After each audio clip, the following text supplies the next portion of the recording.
বোঝা টেন না খাই, ব্যাগ টেন না খাই, তাও খাইতে পারতেছি না, কি করে খামো কোন?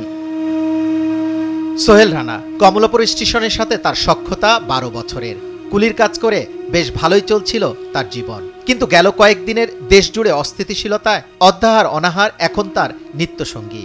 এমন চিত্র দেশ জুড়ে অনেকের। দেশের আন্দোলন সংগ্রামের হিসেব নিকেশ তার মতো অনেকেই বোঝেন না, তবুও তো জীবন থেমে থাকে না। আমি এমন কোনো সময় দেখি না, এমনিতে করোনার সময়, লকডাউনের সময় এটা হয়েছে, ঠিক এইভাবে ডাইরেক্ট হয় নাই, ডাইরেক্ট তব্দ হয়ে গেছে, এমনভাবে তব্দ হয়ে গেছে, তার মানে মানুষের মুখ খুলে কইতে পারতেছে না যে আমার পেটে খিদা, এটাও কইতে পারতেছে না মানুষে। ঠিক আছে, ঠিক পেটে যখন খিদা লাগলে তো কোয়া লাগবো, মানুষের তো না কইলে হইব না। যখন মাল বেচতাম তখন তো ভালো আছে, এই ট্রেন বন্ধ, এরপর আর মালমূল বেচি। 12 বছরের সাব্বির জীবন মানে তার কাছে কমলাপুর স্টেশনের আমলা পেয়ারা বিক্রয় করা, আর এর বাইরে মাকে নিয়ে সুখ দুঃখ ভাগ করে সংসার চালানো। দেশ জুড়ে চলমান আন্দোলন সংগ্রামের জাতাকলে পিষ্ট তার জীবনও। মায়ের একমাত্র অন্ধের ষষ্ঠী এখন দিশেহারা সংসারের চাল ডাল কিনতেই। এখন এই যে ট্রেন বন্ধ হেলে আমরা বেচতেও পারি না, না খায় ঘুরতেছি আমরা, বুঝে নাই। দেখতেই তো আসছেন দেশের কি অবস্থা, বুঝে নাই। এরপর দেন না কত কষ্ট করে চলতেছি আমরা, ট্রেনের লেগাই যে বন্ধ।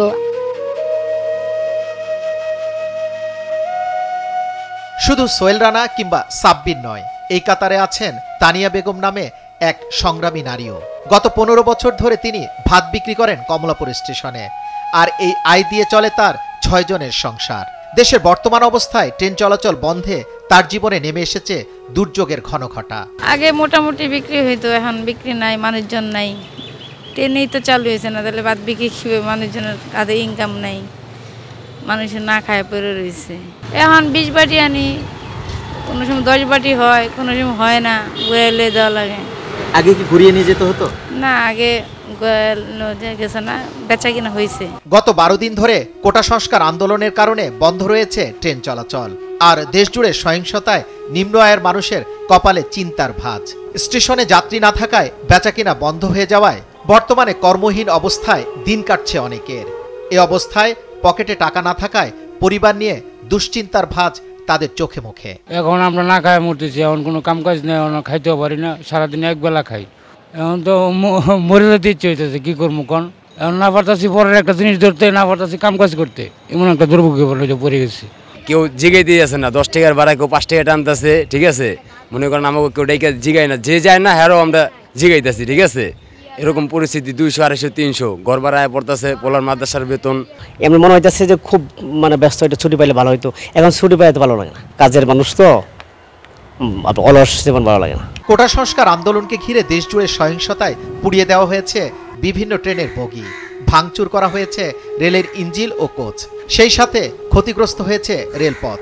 তদন্ত কমিটি জানিয়েছে রেলওয়ের পূর্বাঞ্চলের আনুমানিক ক্ষতির পরিমাণ দাঁড়িয়েছে 22 কোটি টাকারও বেশি। কিশোরগঞ্জ এক্সপ্রেসের ওই খানাবাড়ি স্টেশনে ওখানে থাকাকালীন প্রায় দুষ্কৃতিকারীরা 3টি কোচ একেবারে সম্পূর্ণ বশীভূত করেছে, আরেকটা কোচের অর্ধেক প্রায় ড্যামেজ।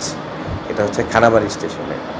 আর উল্লেখযোগ্য আরও যা ক্ষতিগ্রস্ত হয়েছে আমাদের ওই যে জামালপুর এক্সপ্রেস, এটা হচ্ছে জামালপুর ছেড়ে যাওয়ার পর কেন্দুয়াতে, ওখানে প্রায় 10টা কোচের বেশ অনেক ক্ষতি করেছে।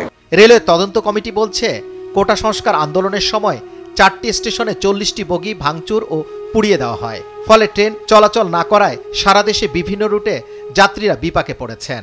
যাত্রী নিরাপত্তার কথা ভেবে আপাতত কর্তৃপক্ষের নির্দেশে ট্রেন চলাচল বন্ধ আছে। আবার আমাদের কর্তৃপক্ষ যখন নির্দেশ দিবে আমরা ট্রেন চালিয়ে দিব। আমরা প্রস্তুত আছি, আমাদের সব আয়োজন সম্পন্ন করা আছে। তো মোটামুটি আমাদের মুখ্য যে বিষয় সেটা হচ্ছে যে যাত্রী নিরাপত্তা। জনগণের নিরাপত্তায় কারফিউ জারি করেছে সরকার। রেলওয়ে কর্তৃপক্ষ গত 18 জুলাই থেকে সব ধরনের ট্রেন চলাচল বন্ধ রাখে। কার্যত এরপর থেকে আর কোনো ট্রেন কমলাপুর স্টেশন থেকে ছেড়ে যায়নি। ট্রেন বন্ধ থাকায় প্রতিদিন কোটি টাকারও বেশি লোকসান হচ্ছে বাংলাদেশ রেলওয়ের। নেই ট্রেনের হুইসেল, যাত্রীদের গন্তব্যে পৌঁছার তাড়াও নেই, একেবারে নিস্তব্ধ কমলাপুর স্টেশন। ফলে প্রতিদিন লোকসান হচ্ছে কোটি কোটি টাকা। কর্তৃপক্ষ বলছে এর দায়ভার কে নেবে?